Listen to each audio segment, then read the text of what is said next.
Chapter 1. Opening. Easter and the beginning of the story. Hello everyone. My name is Matthew, a child born and raised in a small town on the outskirts of Pennsylvania, where ancient churches still stand as silent witnesses to the passing of time and the changing tides of human life.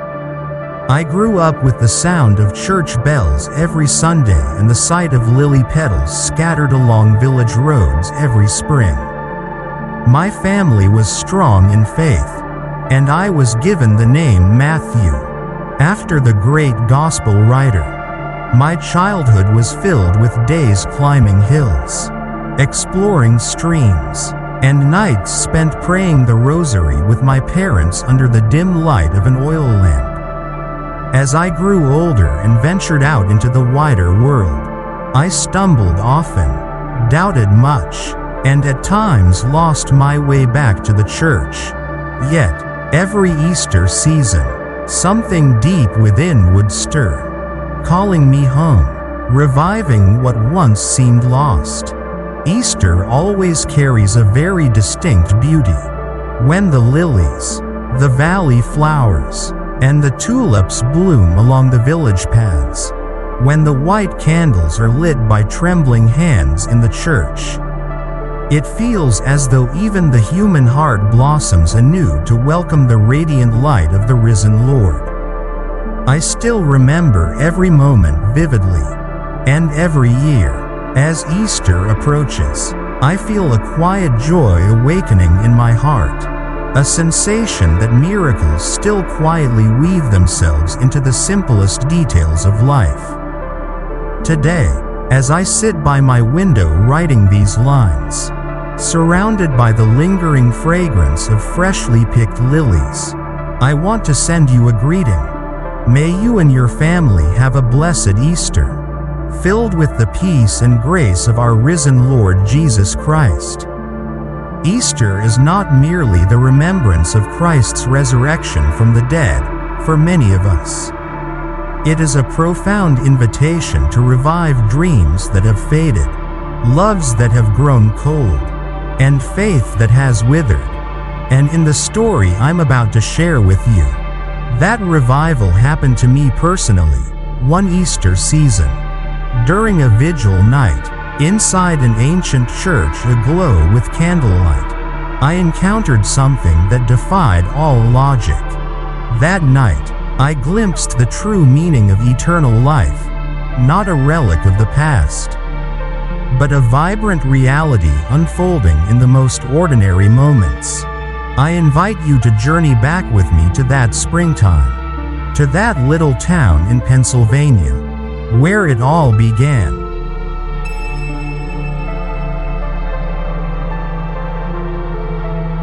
Chapter 2. The village of Saint Alder and St. Mary's Church. Saint Alder, a village nestled among the rolling green hills of Pennsylvania, appeared like a peaceful, gentle painting. Each day, the scent of moist earth blended with the fragrance of wild strawberries and lilies of the valley, creating an atmosphere of sweetness and serenity. Spring in Saint Alder was unforgettable. The old maple trees lining the dirt roads shook off the last traces of winter snow. Sprouting fresh green buds, birds returned, chirping and fluttering among the branches, bringing renewed life to the village. In the distance, the sound of oxen plowing the fields mingled with the soft peal of church bells echoing through the valley. St. Mary's Church stood at the very heart of the village, becoming its soul and gathering place. Built in the early 19th century, the church carried deep Gothic imprints with its towering arches, aged stained glass windows, and stone walls weathered by time. The church's bell tower, reaching 90 feet into the sky, housed a bronze bell imported from France during the village's founding days. I remembered clearly how every Saturday morning, Villagers would gather in the churchyard to sell and trade fresh produce. Bread, flowers, and stories of daily life. Children would run joyfully, their muddy shoes skimming across the grass, holding bundles of white strawberry blossoms. Saint Alder was not just the church. Along the winding dirt roads stretched small wooden houses with old shingle roofs. Surrounded by lush vegetable gardens and climbing rose vines around white fences. Here, life flowed slowly, measured by the songs of birds, the tolling of church bells, and the friendly greetings exchanged by name. The congregation of St. Mary's was small, only a few hundred souls. They were large families living simply, farming by day and gathering at church by night. Despite their modest lives, their faith was as solid and enduring as the stones that formed the church's foundations. Father Joseph was the parish priest then, a man in his late 70s. With snow-white hair and a voice as gentle as a spring breeze. People often said that in Father Joseph's eyes, one could glimpse a faith that burned like glowing embers. And I, on that special Easter vigil night, was a small part of that sacred, warm tapestry, where candles were passed from the weathered hands of the elderly to the freshly baptized little ones. Where hymns rose from the heart with humble sincerity. The great wooden doors of the church seemed to open wide, welcoming every soul to experience anew the miracle of the resurrection. And in Saint Alder, that night, amid flickering candles and united prayers, I witnessed the first miracle of my life. Easter in Saint Alder was more than just a religious celebration. It was the very soul of the village, the time when every heart, no matter how cold, could be rekindled by the flame of faith. From the beginning of Holy Week, the atmosphere changed. The women of the village meticulously wove white lily garlands to adorn the altar. The elder men repaired the old wooden pews, scrubbed the worn stone floors of the church, and polished the brass candle holders. The children, from the tiniest toddlers to teenagers, each eagerly prepared for their small role in the vigil night. Some would guard the box of matches for the new fire. Others would carry the holy water, and many would simply stand holding candles, their eyes shining with hope.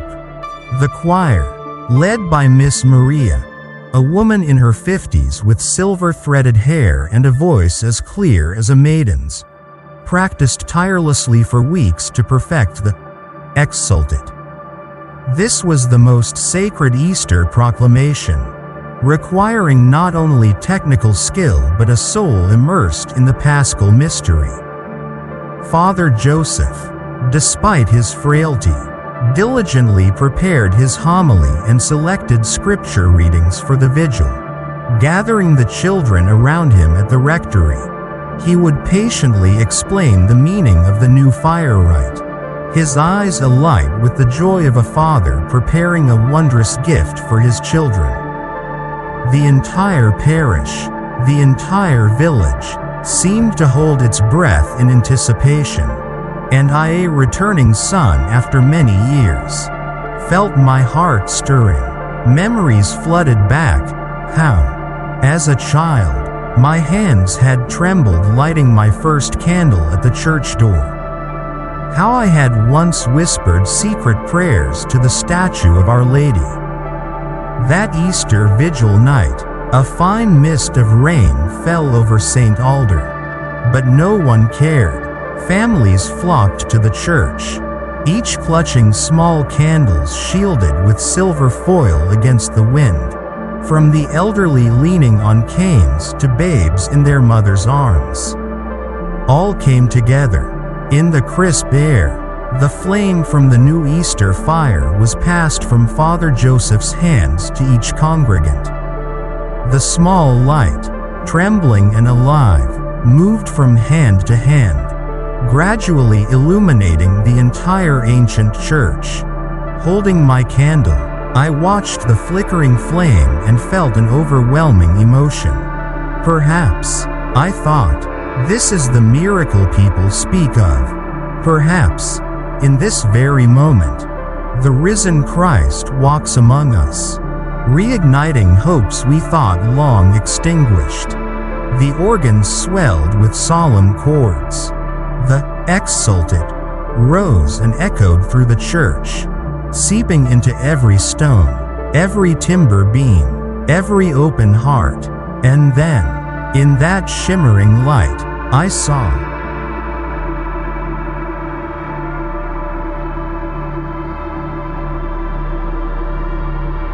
Chapter 3. The figure in the candlelight, the beginning of a miraculous story.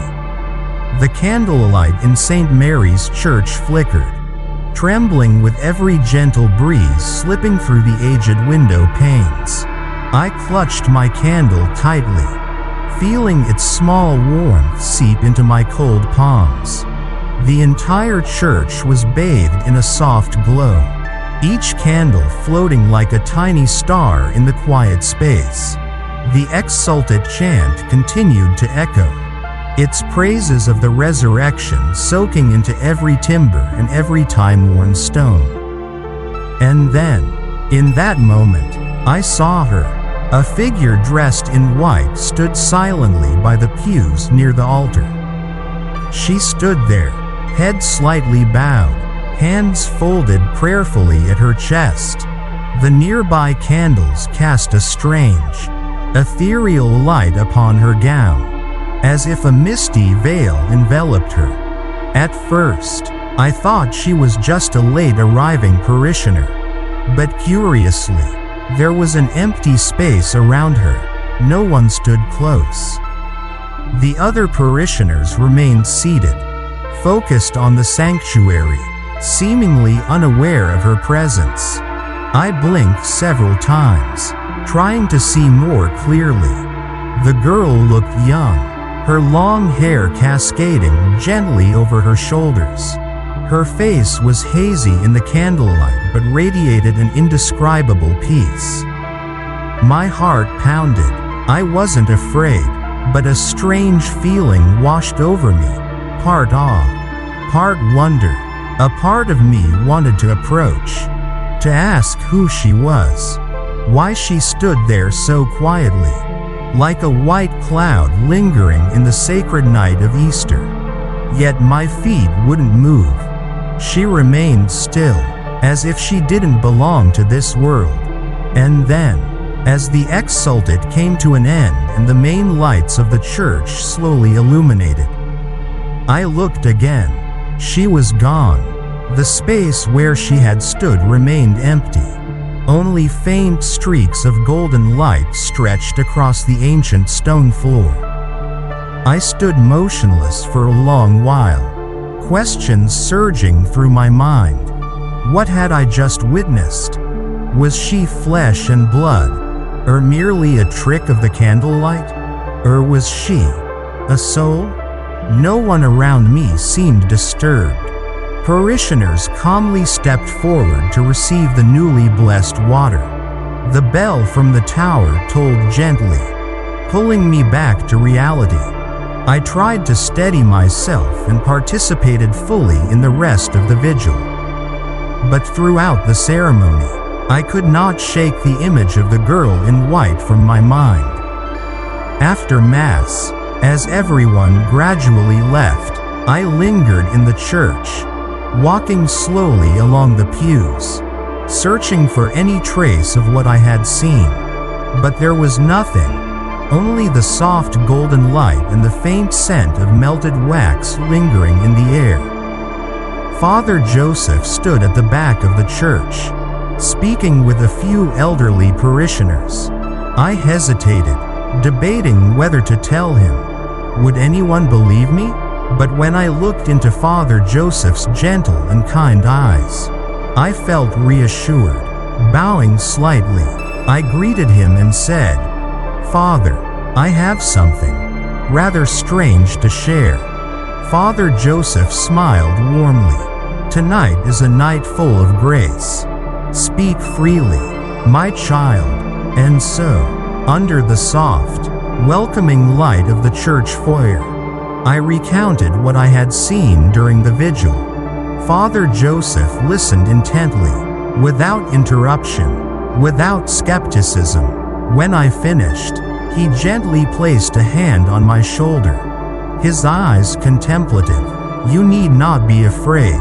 Often, during sacred moments like tonight, God permits certain souls to manifest among us. Perhaps you were blessed to witness one of these mysteries." I stared at him, wide-eyed. Father Joseph continued, "Here in Saint Alder, not everyone knows this, but for over a century, there have been stories about a young woman named Mary Ellen, who once lived here." He led me to a long bench outside the church, where the first rays of dawn were beginning to appear on the horizon. Speaking slowly, as though leafing through an old book of memories, he began, "Mary Ellen was the daughter of the village blacksmith. She was known for her devout faith and angelic singing voice. It is said that every Easter, Mary Ellen would sing in the church choir. It was her greatest joy." Father Joseph paused, his gaze drifting toward the misty fields beyond. "But one year, during Holy Week, Mary Ellen fell gravely ill. In those days, there was no cure. She passed away in her early 20s, carrying with her an unfulfilled wish to sing the Exsultet during the Easter Vigil." I held my breath, absorbing every word. "They say her soul, out of a deep love for God, is sometimes allowed to return on Easter night, to be present among the faithful, fulfilling her yearning." A shiver ran through me, not from fear, but from profound emotion. Could it be that the girl I saw that night was Mary Ellen? In the days that followed, her image never left my mind.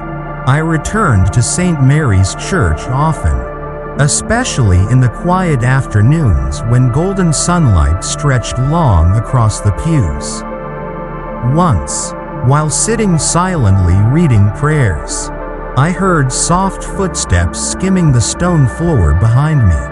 When I turned, no one was there. Only the small votive candle at the statue of the Virgin Mary flickered gently.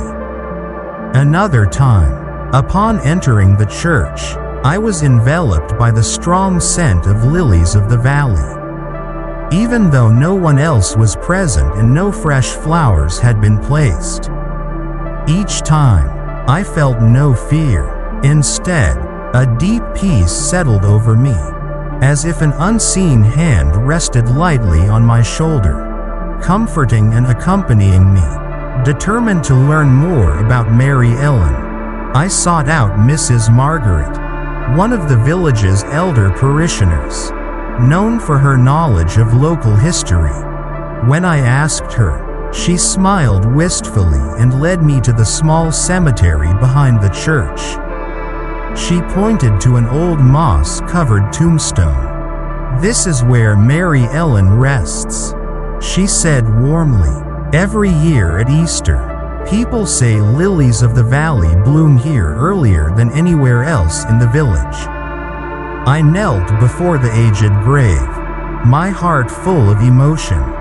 Whispering a prayer, I thanked Mary Ellen, for even if only once, she had shown me the wonder of living faith.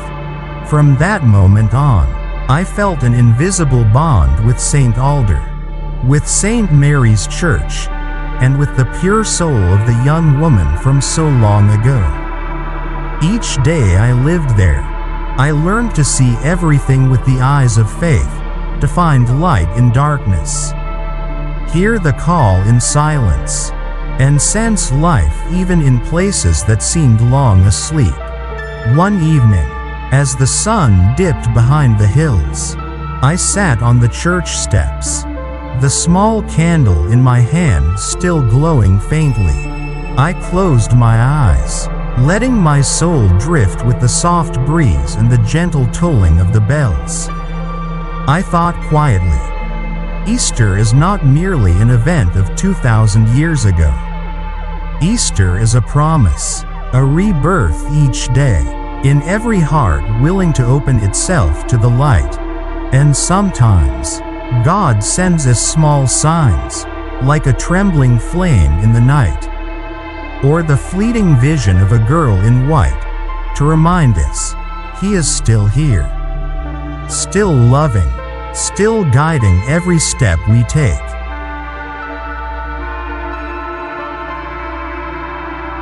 Chapter 4. Searching for the Figure. After that special and moving Easter Vigil night at St. Mary's, I couldn't shake the unrest in my heart. The image of the girl in the white dress, standing quietly among the candlelight, continued to fill my dreams every time I closed my eyes. The more I thought about it, the more I wanted to find out who she truly was. The next day, I returned to the church, determined to uncover the identity of the figure I had seen on Easter night. I started with the first question to Father Joseph. Father, is there anyone in our parish who usually wears white during Mass? Or perhaps someone in the choir who dresses like that? Father Joseph shook his head, his eyes turning thoughtful. No, my child, the choir currently wears blue robes. Only the newly baptized children wear white. But that night there were only 3 little ones, all accompanied by their parents.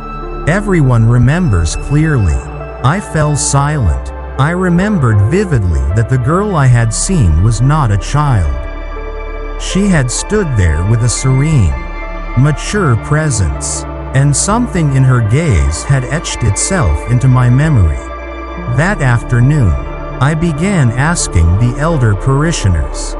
First was old Mrs. Dan, who often sat near the front of the church.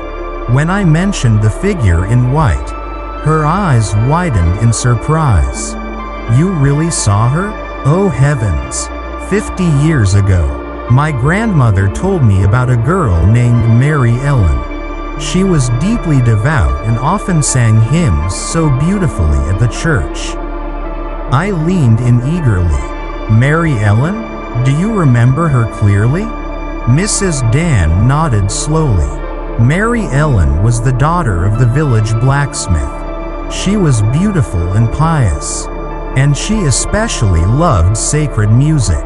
Every day, she would come to the church to sweep, polish the candlesticks, and light candles at the altar of Our Lady. She paused for a moment, then sighed. But in 1915, right before Easter, Mary Ellen fell gravely ill. At that time, medicine was scarce. She passed away at just 20 years old. I felt a lump rise in my throat. She always dreamed of singing the Exsultet for the congregation, but she never got the chance. A profound question began to form within me. Could it be that Mary Ellen's spirit had returned? Refusing to let my mind wander aimlessly, I decided to delve into the old parish records. With Father Joseph's permission, I entered the small archive room behind the church, where dusty ledgers and faded papers from centuries past were kept. Turning each yellowed page felt like touching the breath of those long gone. And then, I found her name, a simple entry. Mary Ellen O'Shea, born 1895, baptized at St. Mary's, deceased April 2nd, 1915. There were few details, but it was enough to confirm her existence. I carefully photographed the page, cherishing this small but sacred piece of evidence. The following day, I spoke with Mrs. Margaret, the oldest living parishioner in the village. She smiled warmly when I mentioned Mary Ellen. "Oh, my child, I remember her well. Every Easter, Mary Ellen was the first to arrive at the church, decorating the altar with bunches of lilies of the valley. She loved the Lord with a simple, burning heart." Mrs. Margaret's eyes softened with memory. When Mary Ellen died, it was as if the whole village fell into a deep mourning. That night, as the Easter candle procession entered the church, people said a gentle breeze carried the sweet scent of lilies of the valley. Even though the air outside was still cold, everyone believed it was a sign that her soul had been welcomed into heaven. Her words wove golden threads into the tapestry of faith I was slowly piecing together. I returned to the cemetery behind the church. At the old moss-covered grave, I lit a small candle. The flame trembled in the spring breeze, like the fragile heartbeat of a memory still alive. I whispered a prayer. "Mary Ellen, if you are still watching over this place, please pray with me. Please guide me in the way of faith." A soft gust of wind brushed past, carrying the sweet fragrance of lilies. I smiled gently, my heart flooded with an unexplainable peace. In the days that followed, I continued living and working in Saint Alder, but my spirit had undergone a subtle transformation. I began attending communal prayers more regularly, learning to sing the old hymns, and training my eyes to see everything through the lens of faith. And each night, by the faint golden light of a small candle on my windowsill, I silently thanked God for allowing me to witness such a small yet powerful miracle. That faith never truly dies. That holy souls, like Mary Ellen, still linger among us, quietly reminding us that the light of Easter continues to burn bright. Though life flows onward, and many more Easters will come and go, I know one thing for certain: as long as we keep the flame of faith alive in our hearts, we will never walk alone.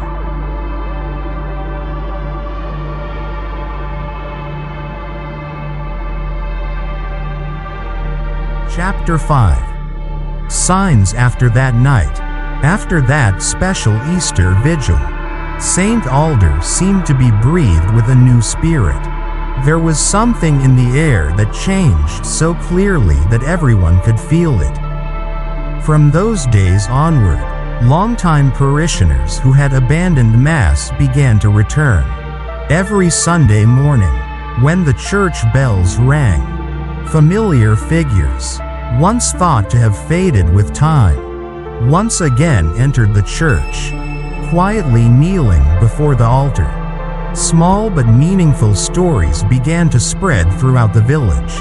Sometimes in the early morning market, someone would whisper about Mrs. Marie, who had skipped Mass for 20 years, suddenly appearing among the pews, her eyes shimmering with tears. Families that had harbored long-standing grudges began to seek each other out. On the dirt road leading into the village, I saw Mr. Peter and his brother, who had not spoken to each other for years, walking side by side, pushing a cart of firewood. Their laughter, heard for the first time in many years, rang out in the clear spring air. Mrs. Ann, who had cried during the vigil, shared that since that night, her husband and son, once estranged due to old misunderstandings, had begun to reconcile, exchanging gestures of forgiveness. Another time, passing by the churchyard, I saw the Watson sisters, who had refused to speak for nearly a decade, now sitting together on a stone bench, chatting animatedly as if no rift had ever existed. At the liturgies, there was a new energy. The prayers and hymns no longer sounded scattered or weary. Each prayer, each song seemed to be filled with spirit, vibrant and sincere. Father Joseph, in his homilies, often spoke of the deep awakening that God has granted Saint Alder. People looked at each other, smiling gently, acknowledging the subtle yet undeniable change. The Thursday evening prayer sessions, once sparsely attended, were now nearly full. People sat closer together, their faces glowing with a quiet joy. There were no longer invisible walls between families and generations. Instead, there was sharing, tenderness, and community. As for me, I felt the faith within me come alive again after years of coldness. The doubts and confusions that had long rooted in my soul now seemed to be burned away by the light of the Easter Vigil. I began to perceive God's presence in the smallest things, in the morning sunlight streaming through the church windows, in the distant whistle from the fields, in the warm glances of the people I met each day. Each step, each breath, became a silent prayer of thanksgiving lifted to the heavens. One afternoon, as I sat beneath the ancient oak by the churchyard, I saw a group of young people gathering. Among them were faces I knew had long distanced themselves from the church.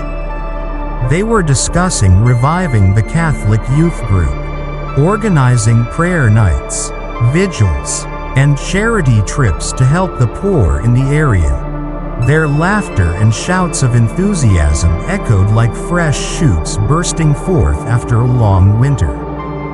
I joined them. At first, it was just small acts, cleaning the churchyard, tending the cemetery, visiting the elderly in the village.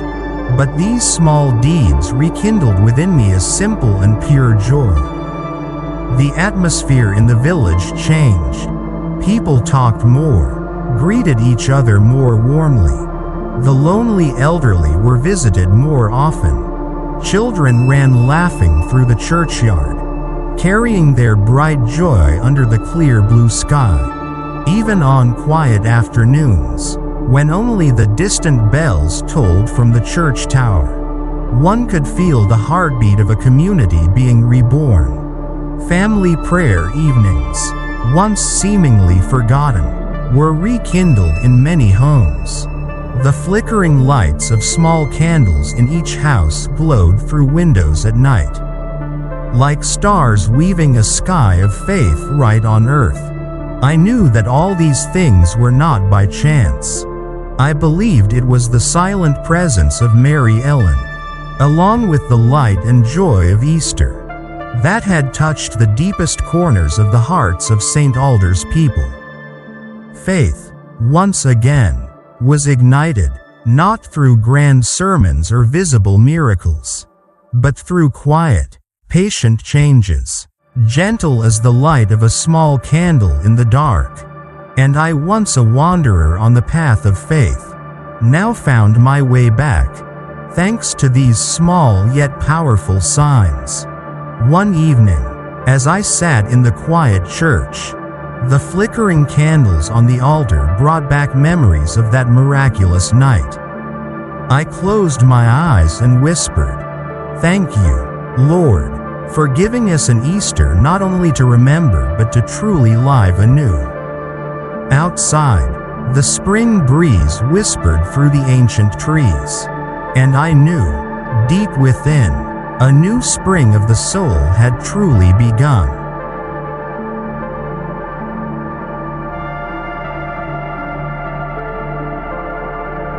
Chapter 6. The Encounter in a Dream. That night, Saint Alder sank into silence. Outside, the spring wind whispered through the groves, like endless prayers resonating through the night. I turned in my sleep, carried by a gentle sense of peace after a day overflowing with grace. The dim darkness embraced me, leading me into a dream, so light it felt like the fragrance of lilies drifting through the midnight air. I dreamed I was kneeling in St. Mary's Church. There were no flickering candles as during crowded services, only soft darkness wrapped around every corner. And I alone was kneeling silently before the altar. The long wooden pews seemed to breathe softly in the stillness. There were no bells, no footsteps, only the slow, steady beating of my heart, blending into the quiet night. Then, from the darkness at the far end of the church, a warm, faint light began to spread. I lifted my head. A woman in white was approaching me. Her steps were so light they hardly seemed to touch the ground. Her pure white robe fluttered gently with each step, as if the very darkness itself was cloaking her. Her face was blurred in the dim light, but her eyes and her smile shone with a tender radiance. She spoke no words. There was no need for words, for her presence radiated a warmth and gentleness beyond all language. She stopped before me and slightly bowed. In her hands, she held a small candle burning steadily, its flame soft yet unwavering, untouched by any breeze. She gently offered the candle to me. Her fingers brushed against mine, sending a strange warmth through me, as if I had touched eternity. I received the candle, my heart overflowing with a feeling beyond words, gratitude, happiness, and a profound, abiding peace. The woman in white simply smiled, a kind, loving smile, full of encouragement. She spoke no word aloud, yet somehow, I understood. Keep this light. Then, as if merging with the very light she carried, she quietly vanished. Only I remained, holding the glowing candle, surrounded by the church bathed in that miraculous, sacred glow. I awoke with a start. My small room was still quiet in the soft pre-dawn light. The curtain gently swayed in the spring breeze. I sat up, still feeling the warmth of the candle from the dream in my palm. A silent tear rolled down my cheek, not from fear, but from overwhelming emotion. A deep, unprecedented peace filled my entire being. It felt like I had been cleansed, embraced, and unconditionally loved. I knelt by my bedside, closed my eyes, and let my heart pour out a silent prayer. Lord, I thank you. I do not know what angel you sent to me, but I promise I will keep this light for the rest of my life. From that day on, each day no longer felt mundane. I lived with a heart full of gratitude, awakening every morning as if receiving a new gift. Each time I entered St. Mary's Church, I imagined myself carrying that small candle, its gentle, steadfast flame, a sign of a faith that would never die. I participated more actively in parish work, preparing for Mass, reading prayers, singing hymns, visiting the elderly, and whenever I saw the warm eyes of fellow parishioners, heard the church bells ringing through the fresh air, I silently whispered within, I am keeping this light, just as she entrusted me. The years passed, and Saint Alder continued to blossom. Faith was rekindled in every heart, in the children playing in the churchyard, in the elderly leaning on their canes, and in the quiet smiles shared among neighbors. And I knew all of this began from that miraculous Easter vigil. from a candle lit in the dark, and from a sweet encounter in a dream, sent by God's grace, a dream not merely to be remembered, but to be lived, a light not merely to shine outward, but to be guarded deep within the heart for the entire journey of life.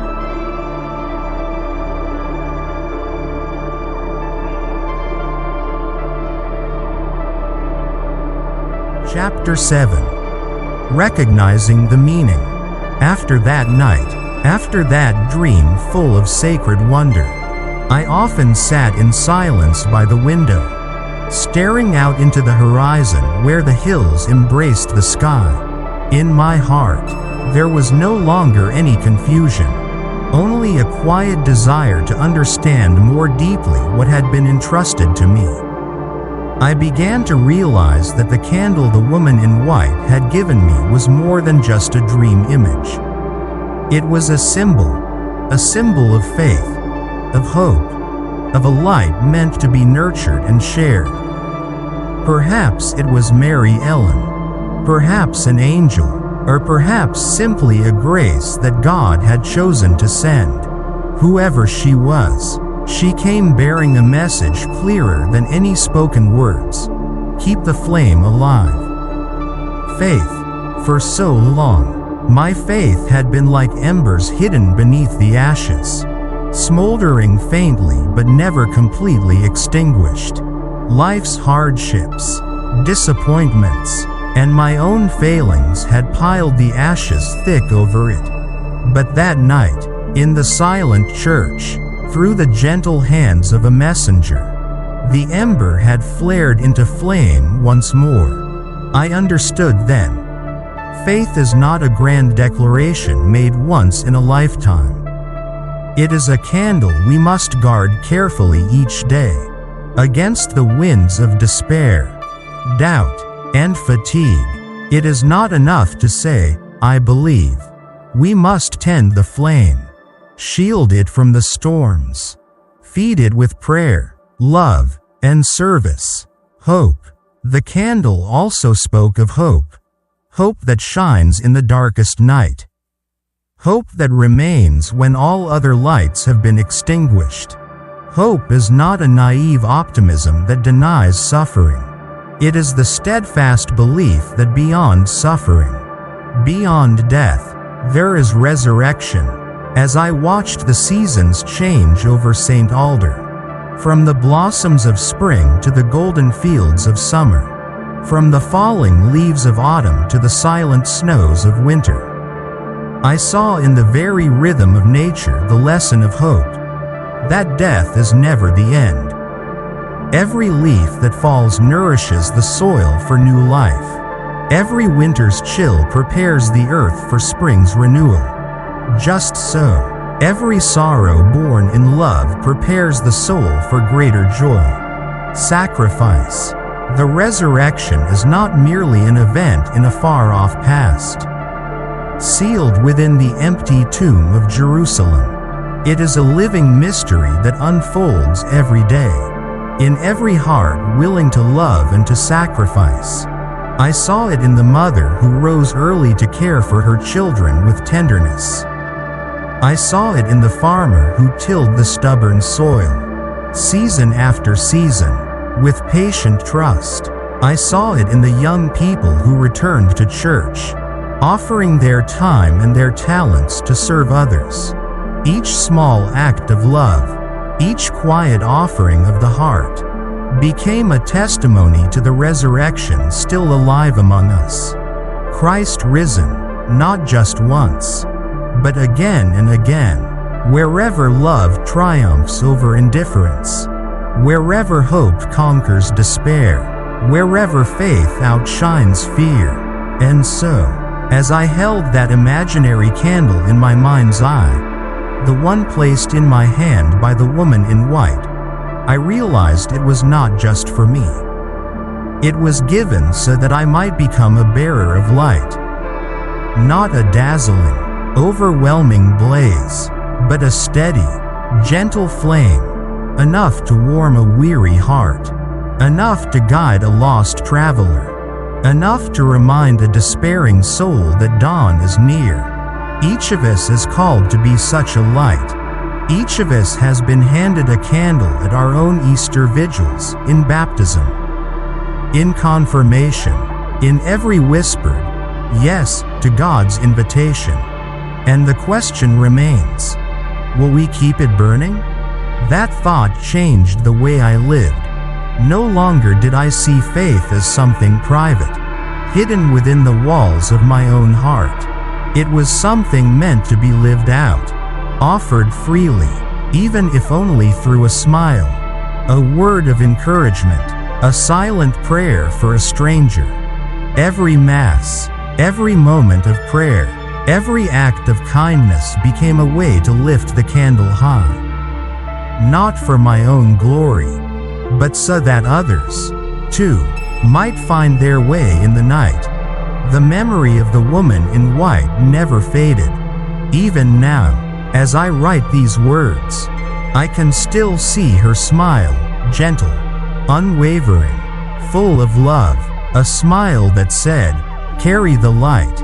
I do not know if I will ever dream of her again. Perhaps I don't need to, because in truth, she has never really left. She, and the one who sent her, walk beside me every day. In the laughter of the children in the village square, in the solemn hush of the evening prayers, in the brave faces of those who love despite suffering. And every Easter, when the Paschal candle is lit and the ancient hymn, exsulted, rings out once more, I lift my eyes to the flickering flame and whisper, "Thank you, I still carry the light."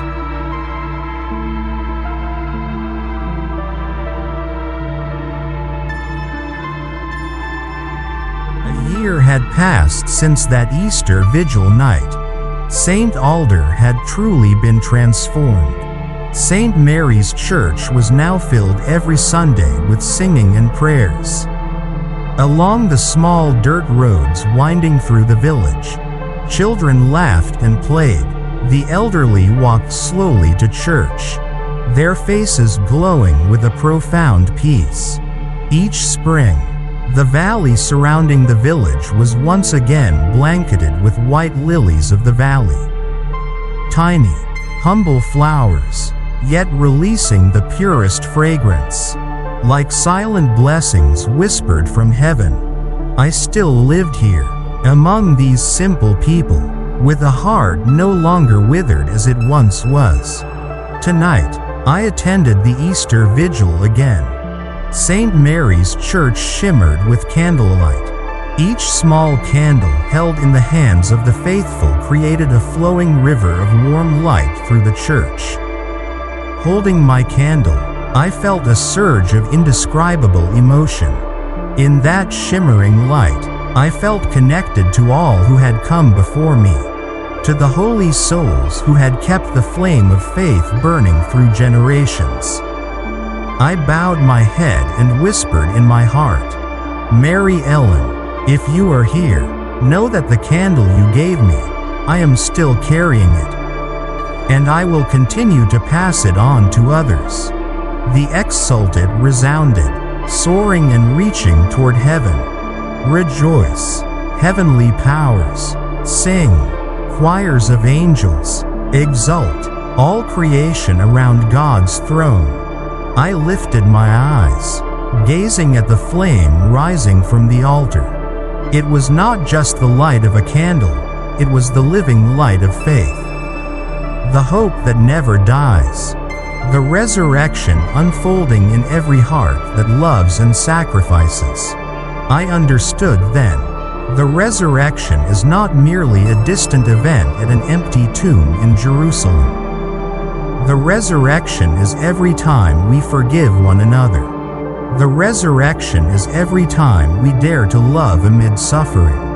The resurrection is every time we hold fast to our faith despite the surrounding darkness.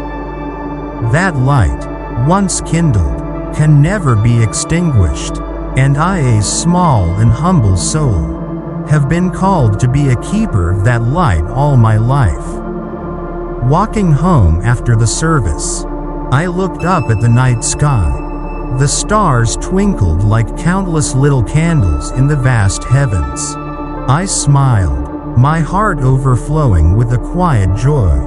I knew that, no matter how many ups and downs lay ahead, as long as I carried that light, I would never be alone. Christ has risen, and I too have been brought back to life. Jesus said to her, I am the resurrection and the life. The one who believes in me will live, even though they die. John chapter 11 verse 25. Thank you for listening to this story. If you feel your heart warmed by that small flame, please keep it burning, pass it on, and together, let's bring one more candle, one more hope, into this world. See you again on the next journey. Please subscribe to support our journey of faith and stories.